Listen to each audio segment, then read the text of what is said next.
егер жануардың суреті бар кілемдер болсын, яки перде болсын, қандай да бір плакат болсын, онда рахмет періштесі мен Жабірейіл періште алейхиссалам кірмейді екен. Ассалаумағалейкум жамағат. Періштелер қандай үйге кірмейтінін білгіңіз келсе, видеоны аяғына дейін қараңыздар. Біздің каналымызға тіркеліңіздер. Лайк басыңыздар. Видеоны таратып, сауапқа кенеліңіздер. Ассаламу алейкум, құрметті мұсылман бауырлар, ардақты ағайын.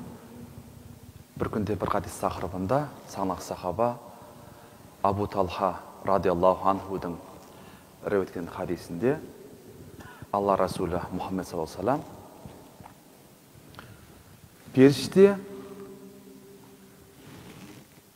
үйінде иті бар және суреті бар үйге кірмейді дейді. Періште суреті бар және иті бар үйге кірмейді дейді.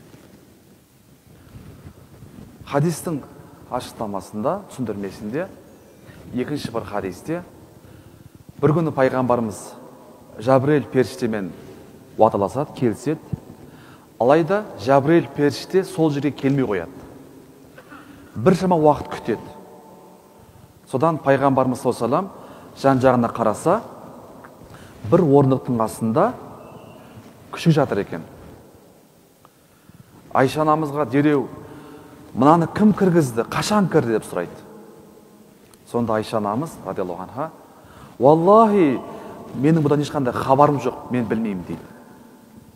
Одан кейін пайғамбарымыз саллаллаху алейхи ва саллям әмір береді, жаңағы күшікті сыртқа шығарып тастайды. Сонда ғана Жабірейіл періште келеді. Демек біздің хадистен түйетініміз, Жабірейіл періште мен рахмет періштесі үйге егерде ит болса, яки сурет деп айтамыз. Суреттің де егер жануардың суреті бар кілемдер болсын, яки перде болсын, қандай да бір плакат болсын, онда рахмет періштесі мен Жабірейіл періште алейхиссалам кірмейді екен. Біз хадистен осыны түсінеміз. Әрине біздің екі иығымыздағы періштелер бұл хадиске ешқандай не қылмайды, қатысы жоқ. Періште ешқашанда адамзат баласынан айырылмайды. Демек біздің хадистен түйетініміз, үйге жаңағы жаны бар, жаңағы суретті кілем болсын, қандай да бір нәрсені қоюымыз тахриман макрук, харамға жақын макрукка амалына кіреді. Сонымен қатар үйге итті асырау тағы болмайды. Дұрыс, үйді күзетеді, қорғайды, бірақ ол үйдің сыртында рұқсат. Ал үйдің ішіне кіргізуге болмайды.